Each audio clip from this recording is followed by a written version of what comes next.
في فرق ما بين جلد انا عملت حاجه غلط مهم. وشيم انا في حاجه غلط. شيم ده احنا ما فيش طفل بيتولد حاسس بالعار خالص.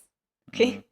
عاده بتبقى مثلا من اهالي بيكريتيسايز بزياده، مثلا bullying at school مثلا. طفل مم. مر بكل ده بيبقى عنده this innate feeling of انا في حاجه غلط، ناس مش عايزاني، I'm not accepted in my group of friends، انا اهلي مش بيحبوني، انا بيقولوا ان انا فيا مشكله، انا كذا كذا. بيفضل بقى الاحساس بالشيم او العار ده موجود في الكودينج بتاع النيرفس سيستم ده طول الحياه.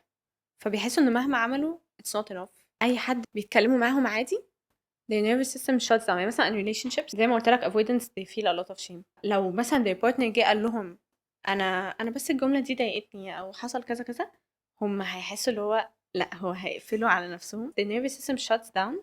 وبدل ما يكونوا عايزين understand where that person is coming from، عايزه افهم ليه حس بكده كذا كذا، يحسوا اللي هو ايه ده، انا وجعت شخص انا بحبه، انا لا انا في حاجه غلط، انا مش عارفه اكون بارتنر كويس، انا مع ان لا عادي، هو بس it's communication عادي جدا.